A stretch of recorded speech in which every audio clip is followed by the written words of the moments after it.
So here's the thing most people won't admit about the path to financial independence. It can be really lonely. Your friends don't get it. Your financial advisor probably thinks you're crazy, and you're stuck navigating the ups and downs of the path to FI and the messy middle of FI, mostly on your own. I started the Mindful Fire Legends community because I realized I needed this space for myself. It's a weekly community space for people on the path to financial independence to connect, support, and encourage each other. We meet every Wednesday at noon Eastern to connect, practice meditation, journaling, and mindful conversation, exploring topics related to mindful fire and building a life we love now. It's intimate, honest, and the kind of community I wish I had earlier on in my path to FI. And I've made it super affordable. It's just $10 a month or $100 a year. That's it. There's no commitment, and if you're not loving it, I'll give you your money back. Learn more and join us at mindfulfire.org/join. Again, that's mindfulfire.org/join.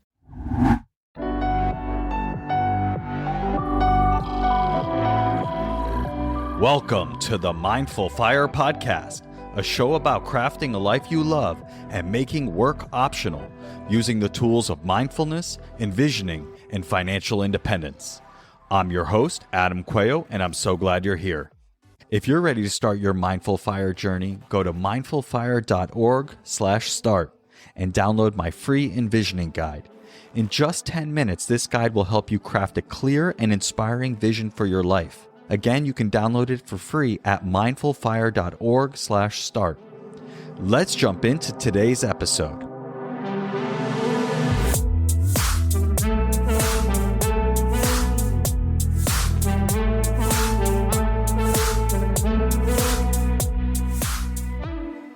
Angela, welcome to the Mindful Fire Podcast. I'm so thrilled to have you here. Thank you so much for having me, Adam. It's great to see a friendly face. Yes, I know that you are in a new, exciting chapter of your life and career after a long time at Google. And we've been talking about doing this episode together from before you started your new business. And here we are doing the episode together.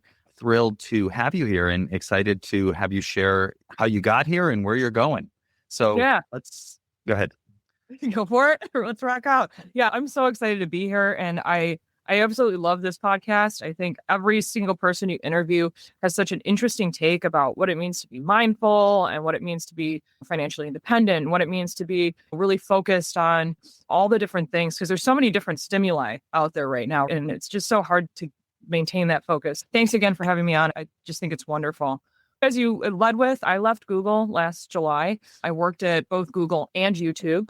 I've had multiple different career pivots. I think that's actually one thing if we ever wanted to discuss on here, we can get into that. But started out in HR, ended up moving towards engineering operations and worked on a bunch of different launches for YouTube TV. And now I run my own business. So left in July and I run unpacka.com. We are a sustainable and secondhand and handmade focused business. So we support a bunch of different local community artists in the Bay Area. We're expanding to Chicago and Seattle here in the next couple of months. And it's been a really exciting and amazing journey. And I wouldn't trade it for the world. I think entrepreneurship, everyone should do at least once. Very cool. Yeah, it's been exciting to follow your journey and to get to know you over the years. If you're recognizing the last name here, Angela's husband, Dan Arwady, was on the podcast twice. And I'm going to find out what episodes those are real quick. Let's see. Dan. Yeah, he's great. Dan has all kinds of stuff. You like him. Yeah, all kinds of stuff. He started out in what was Google's Groupon at the time. That's how he got hired in, was he was doing Google offers. And then he ended up moving his way through, getting another degree. And now he's an engineering lead on YouTube Music. So yeah, his whole progression is pretty wild. If you want to talk about career switches, he's definitely got me. He's got me topped. Yeah, me too. Me too. Yeah, and he was on episode 39 and episode 182. We did an update episode with him, and so go check those out as well. But today is all about Ange and your journey. So yeah, I'd love to hear just a little bit of that career progression and how you did a bunch of different things and how you ended up coming to this decision that I want to try entrepreneurship and coming into this business. I wasn't We hadn't talked until you were already into it. So I'd love to hear the story of how it came to be and how you grew it from an idea into a full-time business. Yeah, first of all, I have been buying secondhand clothing since before it was cool. So not to be like the indie secondhand person, but I've been purchasing stuff off eBay since probably about 2008. I was a poor college kid. I wanted to dress cool. I wanted to have all the latest stuff, but I had absolutely no money. And I was the only one of my friends that would go online, would scout on eBay, would purchase a bunch of random stuff, send it to my door, would wear it. And then when I didn't want to wear it anymore, I'd flip it. And I'd been doing that on the side for years. I would say about 85% of my closet is secondhand. My kids' clothes, almost all my kids' clothes are secondhand. Now almost all of Dan's closet is secondhand. And it was one of those things that it was just always in the back of my mind. Man, it would be really cool someday to really promote secondhand, because a lot of my friends and a lot of the people I've talked to have always had a difficult time with purchasing secondhand. If you've gone in a thrift store, it's usually pretty chaotic. Nothing's that organized. No, not at all. You get some pretty bunk stuff. You can come home with things that are threadbare or have holes that you didn't see, and then that's annoying because you can't return it. And so a lot of people just have this idea of secondhand that isn't necessarily something that they think that they can ascribe to or do. So it's always been in the back of my mind how to do this. I graduated in 2010. I was supposed to graduate early, but because of the lovely recession that was going on in 2009, there weren't a lot of jobs for people in media studies. So I stayed. I actually got a third minor, which is not on my record because you can't have 3 minors, but my third minor is in Asian American Studies because I stayed that extra year. And I left University of Illinois and still no jobs. So I worked 4 odd jobs in Chicago while going to graduate school for human resources. I ended up getting a job out of that at Digitas Chicago and worked in HR for a number of years. In fact, that's how I got hired at Google, was from Digitas, transferred to Google and worked in Google's staffing department for about another 5 years after that. Then I was having a life moment. I think everyone gets some life moments sometimes where I'd been in HR for almost 10 years. And I was like, if I stay, I'm stuck. I'm stuck doing HR now. Like, I'm the HR girl if I stay. And there was this itch that was like, we never really tried or gave a go at doing media. And that was what my original degree was in.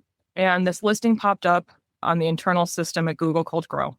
And it said they needed a program manager for YouTube TV. And I was like, let's just throw our hat in the ring. Let's see what happens. And shout out to Ben Morris. I ended up getting the job and ended up working on YouTube TV. And it was a game changer. It was another transformational experience. I had known so much about HR. I'd worked in HR for forever. And now I felt like I had to relearn everything. And that was a scary experience, but also a really wonderful experience. I was submitting CLs. I was interfacing with the engineering department and having to push myself to be more technical.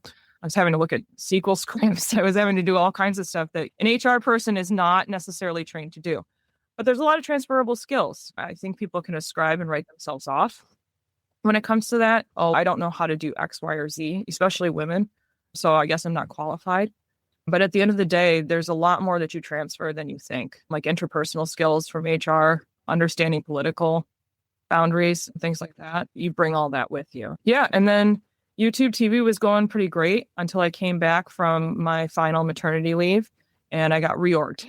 And that really changed the game. Yeah, that really changed the game. Was no longer on TV, ended up in a compliance area, which was just not a fit for me. And I knew that I needed to figure something else out. And again, that little nit in the back of my mind was like it's a snake year. And if you know anything about the year of the snake, it means it's time for change. And it was just like, maybe it's the universe telling me it's time to shed some skin. It's time to jump, time to figure out if this thing can really fly. And so I did. So I left in July, got all my ducks in the row. Jumping to be an entrepreneur, Adam, is not an easy thing. You have to prepare for that and you have to save up for that. And there's a lot of mental gymnastics too that comes with leaving a corporate career to go do something by yourself. I have no coworkers. My coworker's my dog. There's a lot of different changes that happen with that. Yeah. Yeah. It's definitely a big leap and definitely need to prepare mentally and financially to do that. I think back to, it's funny because you played a big role in my journey as well, because the first time I created my own workshop was for your team. It was the Building Resilience Through Mindfulness, which I then had the opportunity to do a bunch of times with my old boss slash friend, Paul Santagata. After that, yeah, we did it many times together. And it was such an awesome thing to be able to collaborate with him on, and just such a meaningful part of my career at Google, doing these G to G, Googler to Googler workshops. And it started with your team. So thank you for that invite. Anytime. You never know. And I think I want to pull on that, because you never know when it's going to be the thing that leads you to the next thing. Like I took this really small gig at this place called Golden Soul. It's a tiny little restaurant in Pacifica. And I had been talking with the owner there. She's a wonderful lady. Her name's Becca. And she had said, why don't you come here? I know that you're trying to sell some clothes and stuff like that. Why don't you come here? Why don't you pop up and just see how it goes? And it went extremely well. And we ended up doing it more and more often.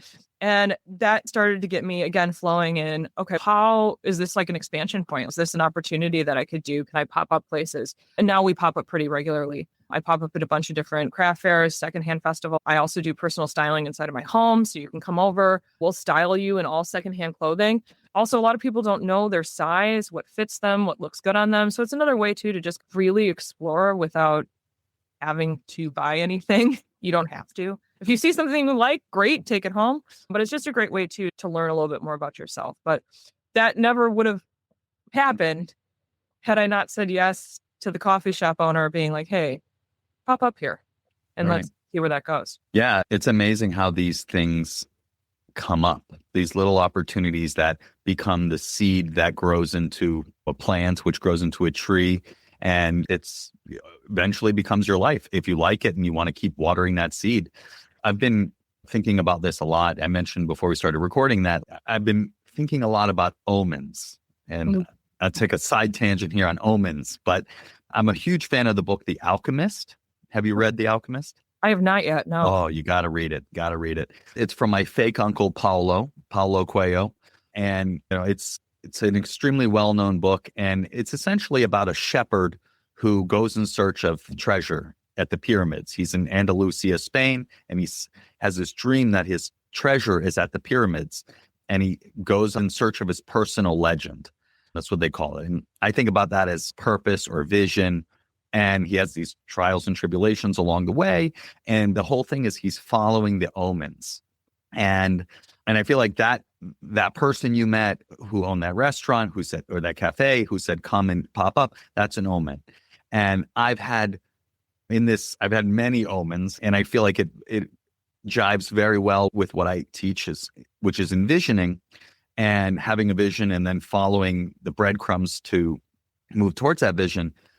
But in the last month, I've just had this one. I'm reading the book to my son again for the second time. It's one of those books you can read again and again, and you get something out of it new every time. And so I had this experience where I spent the last year trying to drum up corporate workshops. And you've been helpful. You've introduced me to people and things like that. And I thought it was going to be so easy. Come back to the whole starting a business thing. I didn't think it was going to be easy, but I thought, I have all these relationships at Google and I have these people introducing me, and the feedback is always amazing and all of that. And there were omens that this was not the right path, or maybe the not right path for right now. Some workshops that I had lined up dropped out and whatever. And as I started to realize wait, what do I really want to focus on this next year? And the question that kept coming up is, how can this be more fun? How can this business be more fun? Yep. And for that, it's stop optimizing for money and start optimizing for connection and fun. And I decided to move back towards the group coaching and mindful fire evangelism and empowering people to live the life they're meant to live, using the practices of mindfulness, financial independence, resilience, and envisioning. And as I did that, omens started to come my way.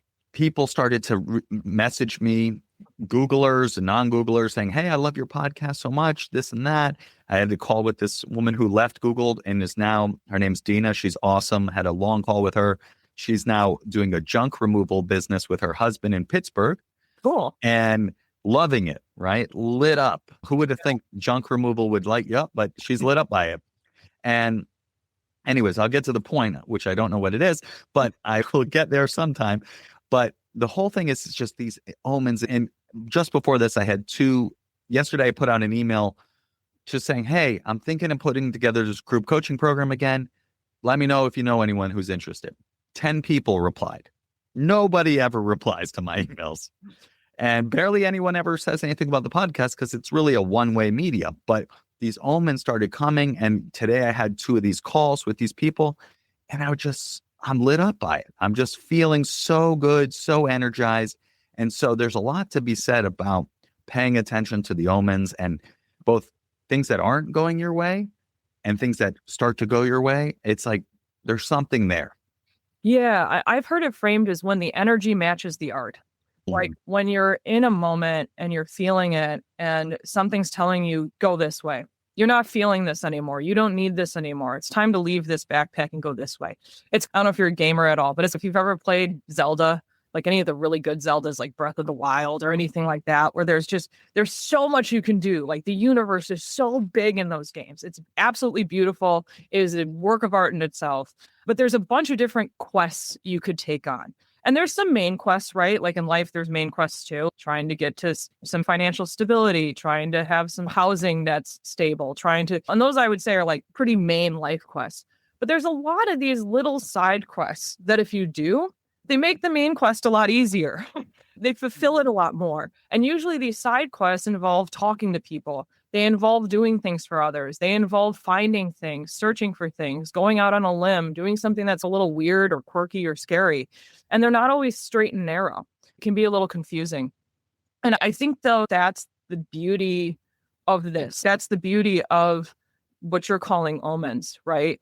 Is that you don't have to necessarily take them on. But if you do, it could really transition something into something even more powerful or beautiful than you even expected. And having that agility to be open is I think, a core skill that everyone should learn. Because in my mind, I think agility and flexibility are the number one skills for have in order to navigate life, especially as a parent. I know we were talking a little bit about some parenting stuff, right? Yeah. The parenting stuff is also like a main quest skill. You have the kids, you still have the kids. Yep. You have them, and the side quests become even more difficult because of what you have on your main quest. But it doesn't mean that they're not worth pursuing. It doesn't mean they're not worth doing. It just means trying to figure out how to balance in your mind what is the energy you need to pursue in the moment to create the art that you actually need inside of your life.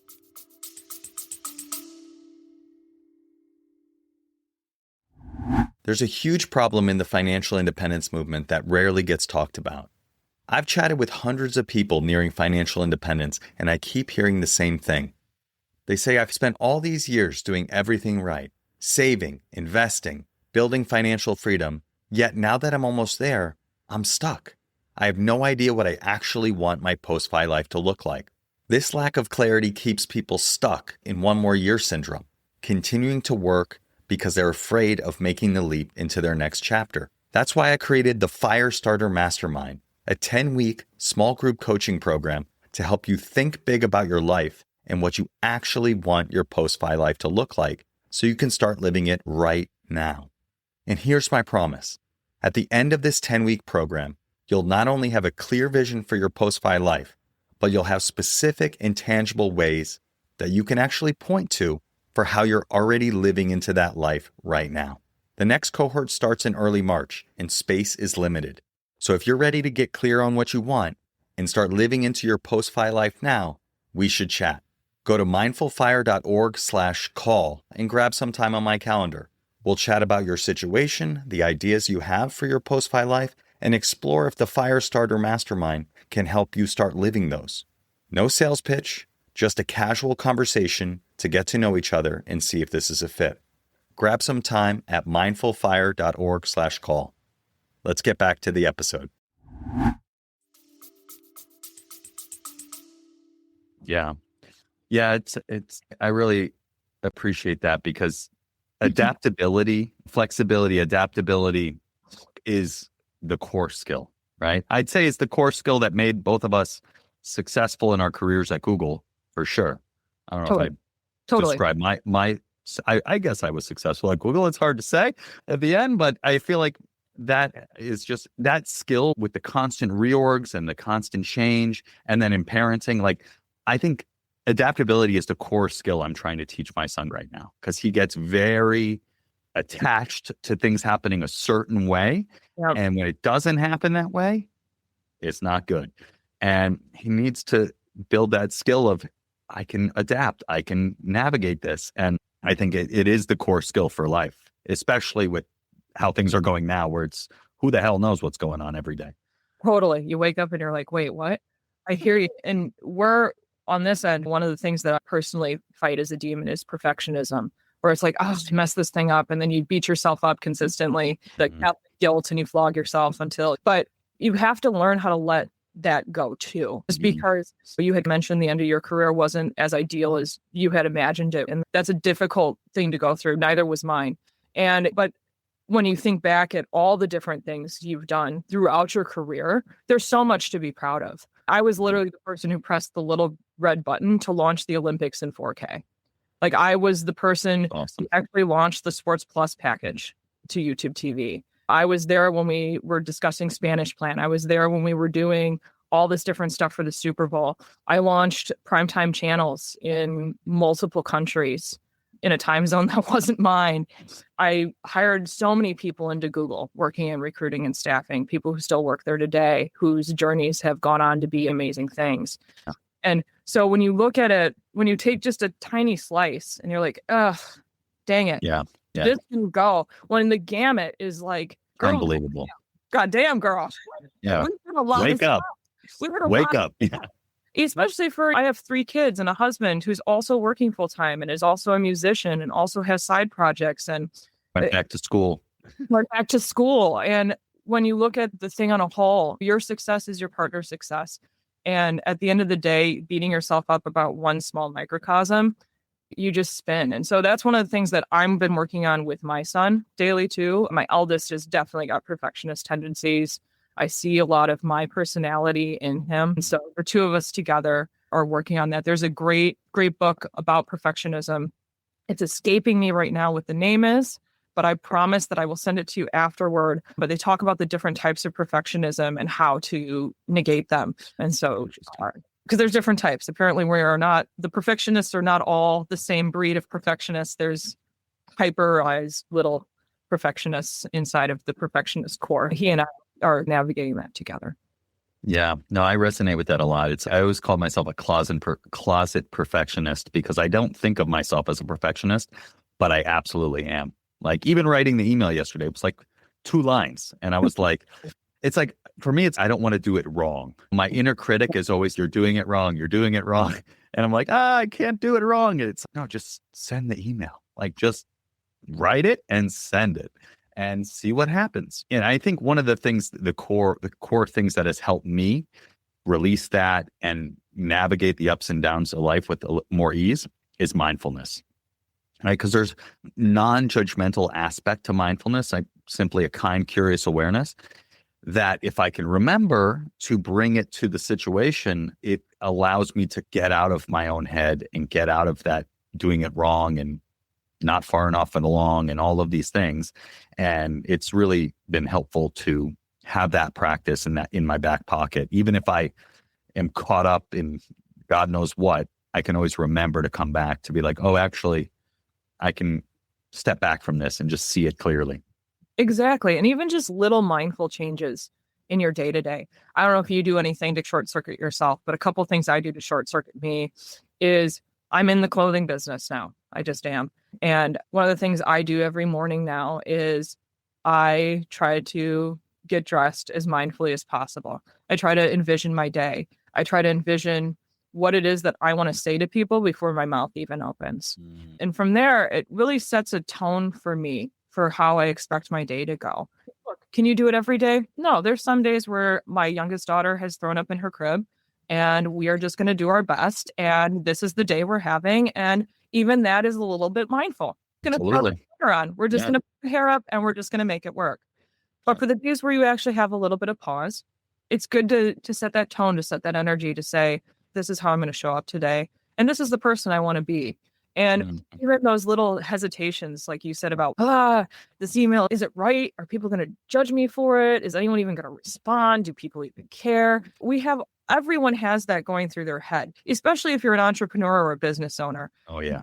You're looking at your website and you're like, is the alpaca like too much? Or is it like, or should we have more alpaca, less alpaca? And then you get the feedback and it's, you need way more alpaca. And you've got two people who, I don't get the alpaca. So you're just going to be questioning constantly. And at some point, I think one of the best things a business owner can do is make a confident decision and stick with it and be able to just roll with it and just defend it. We have an alpaca on our site. It is our logo. It is trade, and we are rolling with it. Can't go wrong with an alpaca. Can't go wrong. And that's the brand. I want the brand to feel friendly and a little quirky and slightly off kilter, because that's how secondhand clothes are. The beauty of secondhand clothes is that even if you have two dresses that were identical to begin with, they're no longer identical after they've been worn, because there's a story to them. And when you buy secondhand, you're carrying on that story. Secondhand just means more love, and you're giving an object more time and ability to do the purpose that it is supposed to be doing. There are just billions of garments out there, and billions more now with fast fashion being made every single day. It's honestly pretty gross. If you look it up and you look at all these different pictures of garment factories and all these places that just piles and piles of clothing washing up on beaches, and just, it will change your entire point of view about what you buy and how you consciously consume. And yeah, it's one of those things that, again, that mindfulness of, I'm intentionally purchasing this and I'm bringing it with me on my journey. And when you do that in your morning and you reset, can help negate some of those other negative things like, oh, I'm just not good enough. No, that's not what we're saying today. That's not the clothes we put on. The clothes we put on, they say Angela's a badass. They don't say we're lame. They say we're cool and we're going to rock out and we're going to go do our thing. And who cares? We got this. And going into your day like that, it's a game changer, really a game changer. Yeah. I love the intentionality and just starting your day intentionally choosing how you want to show up, how you want to be, how you want to see yourself, and how you want to interact with others. I aspire to getting back to the morning routine any day now. I'll be doing that. But I think it would help so much, because a lot of my morning is reactive, right? Reacting to the mood that my son is in, instead of with him creating the mood in this intentional way of being. And it's not going to be perfect, but I've had times where we've done a little bit of that, and it's just, wow, like starting the day with the connection and the intentionality really makes a huge difference. Yeah. And I've noticed too with my eldest son, my middle child does not care about what he wears at all, but my eldest son really does. And I've noticed that when I compliment him on what he's wearing, when I take pause and see him and how he's shown up, because it is your first impression of someone every day is, oh, this is what so-and-so looks like or is wearing. And that just is, you are a human with eyes. That's just how it goes. And I've noticed when I compliment his outfit, he comes home in a different step. He comes home because we've started the day off with a different energy, and he feels confident, and he goes confidence. And it's really a tone changer. And how you talk to yourself as a parent too, they really internalize that as well. They take that on too. They notice. What do you mean by that? So let's think about this. You're in a career that maybe isn't going so hot. You cry a lot. You're tired. You're upset. Your kids see that. They see how that impacts you, and it impacts them. It impacts the whole house because you all live together. When they see you in a space where you're thriving, you're pushing forward, you're doing cool things. Now my kids want to help me pack orders for the business. They ask me how the business is going. I have a 4-year-old, a 6-year-old, and a 2-year-old, and they get excited about it too. And they tell people, oh, mommy runs her own business. Mommy's business is really cool, because they hear how you talk about it like that too. And when they see that you can do something like that, they want to do it too. And not that it's not okay to cry or show anger or anything as an adult. I think that's important for kids to see too. But I think the amount you do it should also, when you talked about omens, should also be an indicator of, this isn't the energy we need to bring here anymore. We need to change this. Something has to change. Yeah, it's really interesting that you bring that up, because I noticed last year when I was short with the kids or when I was frustrated more easily, it was because my business was frustrating me. My business was not having the success, and the story my brain was telling me is you're not far enough along and this and that. And it's, yeah, that was immediately bleeding into my interactions with them. And since in these last few days where I'm really embracing this, I'm like lighter, happier, more playful. Like we played, all they just want to do is they just want to play tag. Like they just want to run around the house. Totally. We just run around, and that's what we did last night. And it was super fun because I was feeling good and feeling the energy. Yeah. And we as parents too, you only have so much energy, right? There's only so much you can do. And it's just another area too, again, perfectionism tendencies. It's just another area to be hard on yourself. Oh, I didn't show up today as much as I should have. Oh, I yelled at so-and-so because they colored on the table with washable marker that I could easily get off, but I was overstimulated and I took it out on them instead of being the adult and just seeing that this doesn't matter in the grand scheme of things, right? And so it's really easy to keep beating yourself up about it. But I do think, again, going back to that mindfulness practice of recognizing that and being like, tomorrow we're going to do better. Tomorrow we're going to set a little bit of an intention, and we're going to be mindful of that. We're going to show up today, and we're going to say sorry. I also think saying sorry to your children for things like that is really important. Owning up and taking ownership and accountability and being like, hey, sorry, mom yelled at you yesterday about coloring on the table. Should you have done that? Probably not. Should mom have yelled at you so much about it? Also probably not. Sorry about that. Yeah. And taking that accountability is really important. So, yeah, I would definitely say I have a good habit of that. That I do. I'd like to do it less, but, totally. but at least I do it. At least I do it. So let's get back to the business. Tell me a little bit about how it grew from startup. You mentioned the pop-up stores. Like, how did it go from what it was, which I think you were selling things on Instagram, and now what it is, how that evolution happened? Totally. So I had been selling stuff again since about 2008, just flipping my own gear. When I went on my last maternity leave with Layla, I had gotten the idea and I was like, people had been starting to give me maternity clothes that they didn't want anymore. And I was getting like boxes and bags of clothes for baby, for me. And it was like overwhelming. Like everyone meant very well. Clearly it was a very kind thing to do. I used a lot of it, but I was like, what do I do with all this extra clothing? And I started to realize, man, this is the story of everyone. Everyone has extra clothing that they're just like, man, I don't know what to do with this. I feel bad just giving it to Goodwill because I've heard all the stories that they just throw clothing away, which sometimes they do. They get thousands of pounds, probably more than thousands, probably hundreds of thousands of pounds. Yeah. And what do you do with that? It's such a massive problem. And so I started thinking it through and I was like, I could start doing this myself on the side and starting to flip some stuff. And lo and behold, it started. And I started a Poshmark account while I was on maternity leave. And I applied to do Poshmark Live, which at that time was brand new. They had just rolled it out and they granted me access. So I was one of the first people that had Poshmark Live and my account exploded. I now think I have about 75,000 followers on Poshmark. So what is Poshmark Live? I know what Poshmark is, but I tried to get my mom to sell her stuff on Poshmark because she's got a lot of stuff, got a lot of gear. Posh is great for that. It really is. I do think they charge quite a bit from all the different services. If you're ever looking to get into this, they charge the most. That being said, though, I do think they have the nicest tools for sellers. So anyway, balances out. They also do your sales tax for you, which is a huge pain in the ass for anyone who's using Shopify like I am now, a pain in the butt. But Poshmark's great that way. Posh Live is where you literally can live stream on your phone, like similar like Instagram Live. But when you live stream on your phone, you can also sell stuff at the same time through Poshmark. So it's QVC. It's QVC. It's they were my client, and I went and saw like where they do it.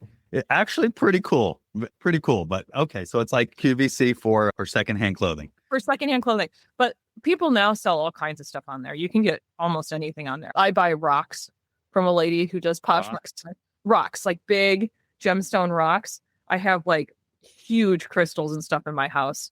But you So can it's get become more like eBay. It's like an eBay we're competitor. more like eBay now, but you can't buy like boats. Right. No boats. Not yet. You can't buy a boat. No more fun. Actually, you can buy it. I bought my first car on eBay, actually. You really? Yeah, I did. Yeah. That's GMC awesome. Sonoma truck.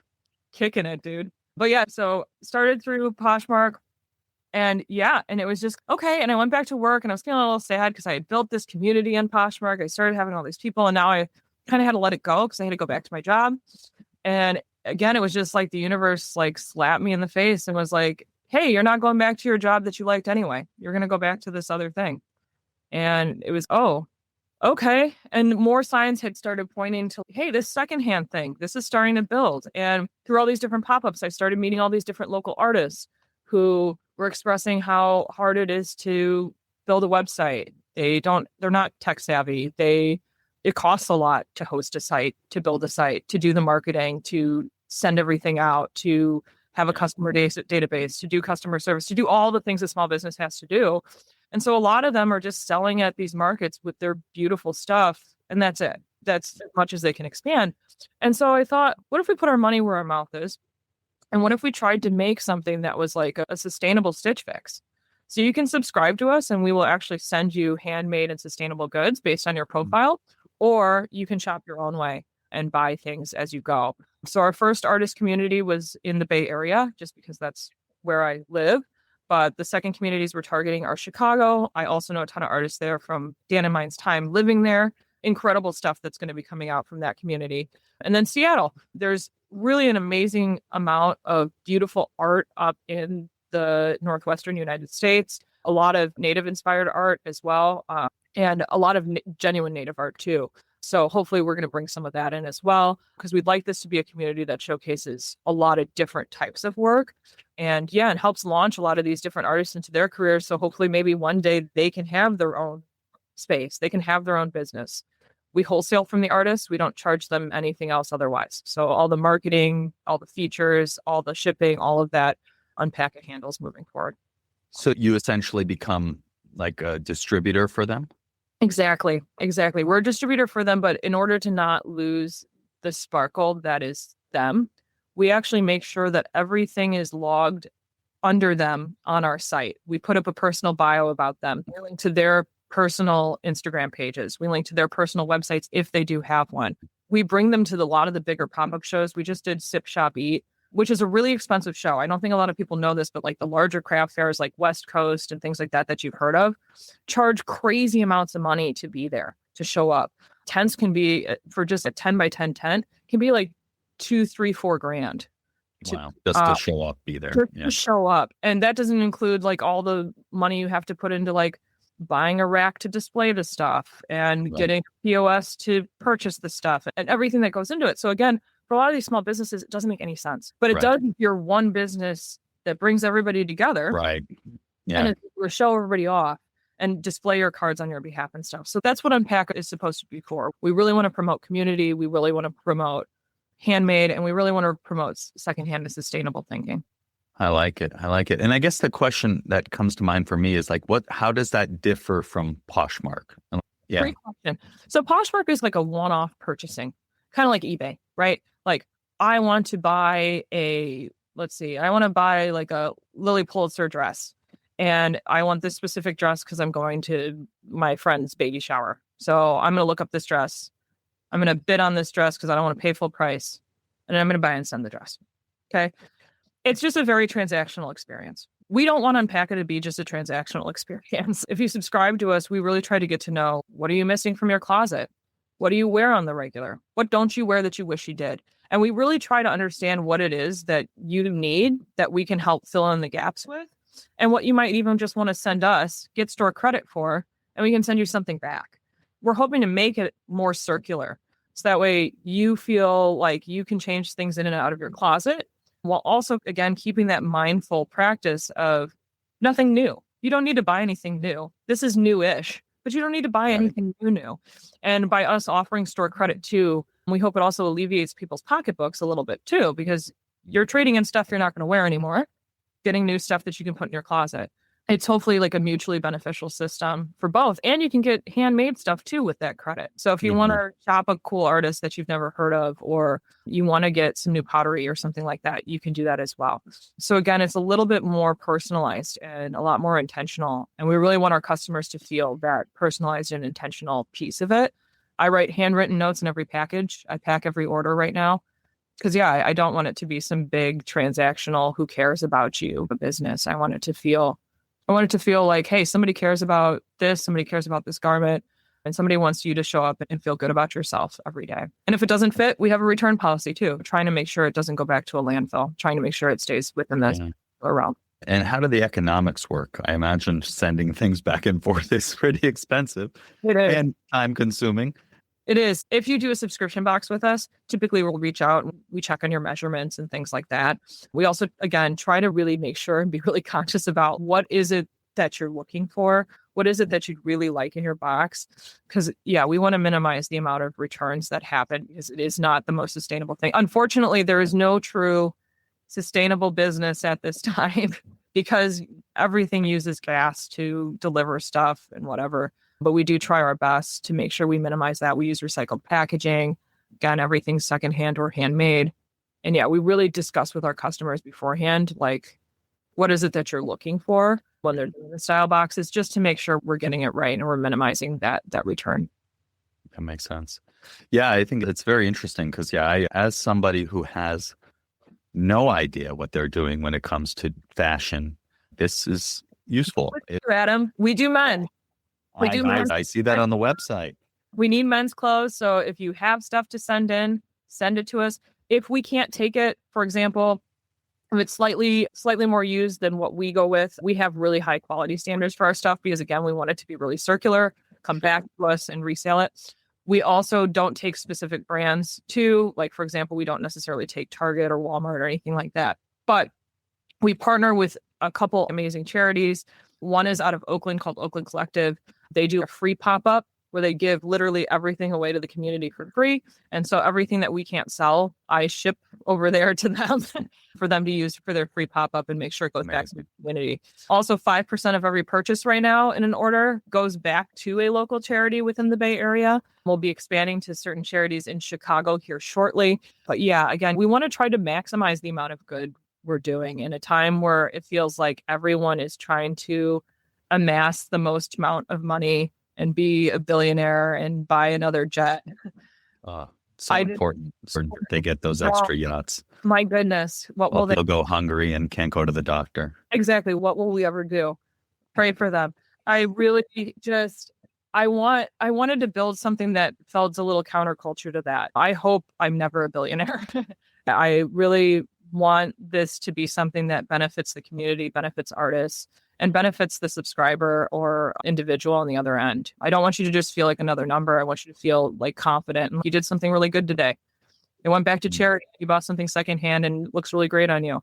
And now you can go about your day feeling positive. And that's what I want this business to be about, is about really, really pushing for community, really pushing for sustainability and doing our best with it. Again, we're not perfect. A business that is a quote unquote sustainable business I've yet to see it. But we are going to continue to try to do our best and learn from where we can. Yeah, that's all you can do. So you mentioned that you're expanding to Chicago and Seattle. Yep. What is why is it expanding like that? Why is it not just available to everybody ever? I don't understand what.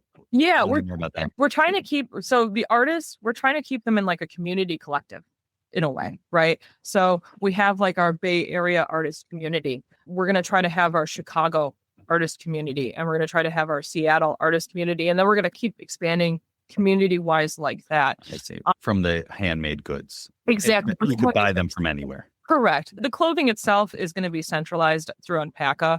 There's just no good way to do that business-wise elsewhere. But the handmade goods piece, we want it to feel like there's a cohort. Again, there's a community element to this. And then when we go to those places, when we go to Chicago, when we do those pop-ups, we can have artist meetups. We can have artist pop-ups with our Unpacka artists. And so expanding really intentionally, and again, really trying to make it about the communities and about the artists, Because it really, to your point, it would be really easy to just be an all call. Just be like, hey, any artist within the United States, sign up to be an Unpacker artist. And we Right. might even make more money that way. But I do think it devalues the community element of it. And it doesn't Mhm. place people in a cohort and give them some stability as the artist to have other people who are going through that cohort with them, who are learning how to do business with them. And Mhm. again, I want to make sure we're doing the artists as much of a service as we are the business. So it was an easy way to expand a little bit more intentionally. And also, again, really continue to make it about the communities and the artists. I like it. Very cool. Let's shift gears now into the Mindful Fire Final Four. You ready, Ange? Let's do it. All right. So the first question is about envisioning. And you've talked a little bit about your vision for this, but I guess when you think 5 years out, everything's gone better than expected. What is the vision for this business and how your and your life, right? This business is part of your life. So how does that all come together, you think, five Yeah. years out? 5 years from now, it'd be amazing if we could be in 10 cities. I think would be incredible. I think it would be awesome to have some of our artists have some success stories of growing their accounts, starting out on their own, really starting to see that shine through. And also just like watching the charitable donations be able to grow. Like I can't tell you enough. Again, 5% of every sale goes to a charity. And it'd be really cool if instead of donating in the hundreds per month to a charity, we started donating in the thousands or in the tens of thousands and really started making this something that like was game changing for both community and for personnel. I also think it'd be great to get more secondhand in the hands of people who don't have the time or the effort to go thrifting. And again, making it really easy for someone to make the conscious choice of instead of buying something new, I'm going to buy something secondhand and really try to stop the bleeding of what's happening right now with fast fashion. That would be incredible. If any one of those things happens in the next 5 years, I will be overjoyed. Very So, cool. Very cool. The second question is, what piece of advice would you give to someone getting started? Sorry, cancel. So the second question is, what piece of advice would you give to someone early on their path to financial independence? yeah, know your numbers. Know your numbers. What does it take? What does it take for you to feel good at the end of the day? Before you would make a jump, what's that number? How much is your mortgage? How much do your kids need to go to school? What's your daily average spend look like? Do you have any big trips coming up? Do you have anything that you really want to continue to do? My husband's recording an album.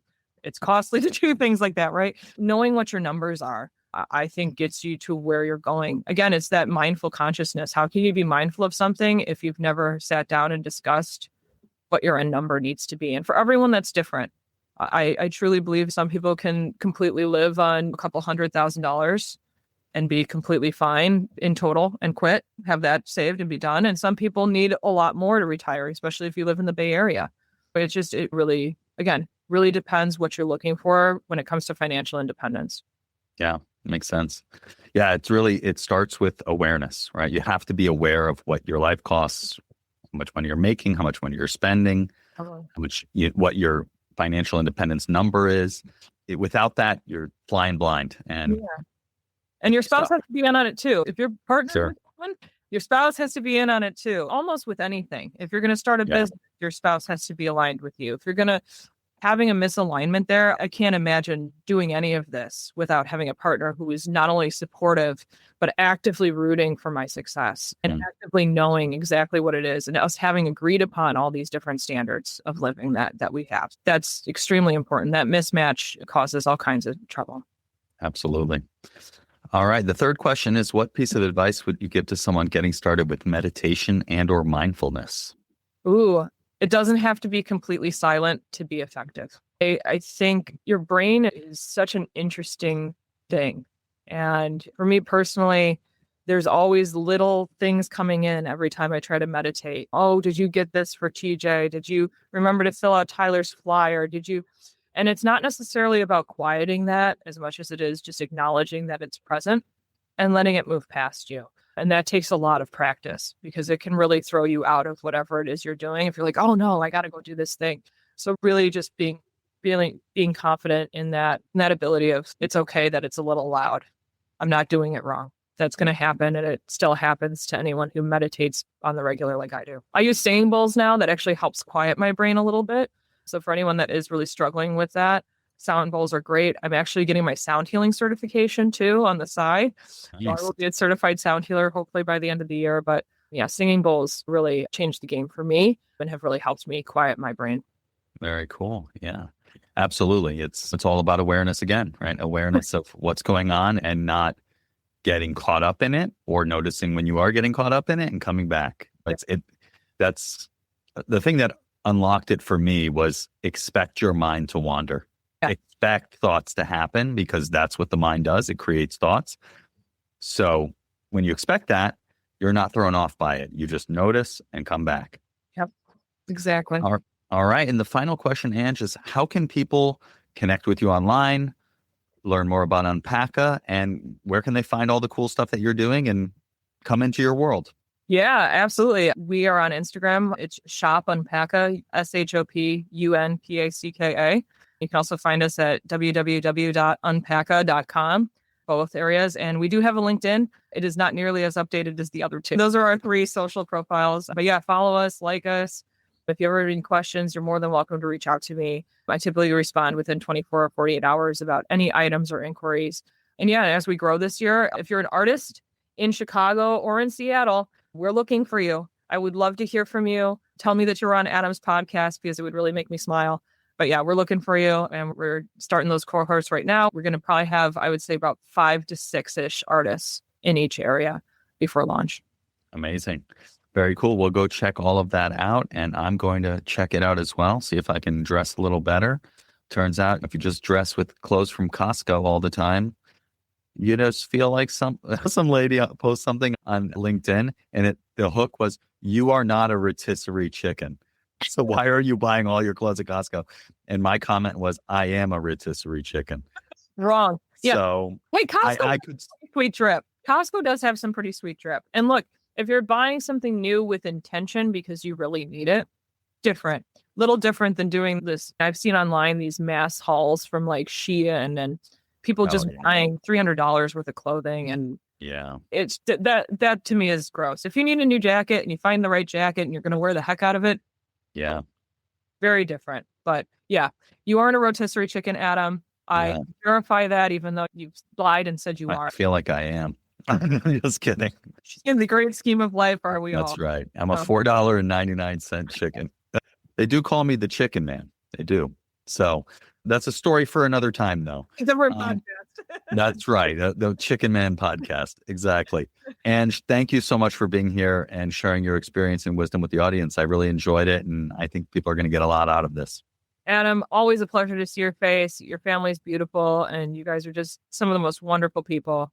So honored you asked me to be on this. It's been a great time, and anytime. Thanks for joining me on today's episode of the Mindful Fire podcast. If you enjoyed today's episode, I invite you to hit subscribe wherever you're listening to this. This just lets the platforms know you're getting value from the episodes and you want to be here when I release additional content. If you're ready to start your Mindful Fire journey, go to mindfulfire.org/start and download my free envisioning guide. In just 10 minutes, this guide will help you craft a clear and inspiring vision for your life. Again, you can download it for free at mindfulfire.org/start. Thanks again, and I'll catch you next time on the Mindful Fire podcast.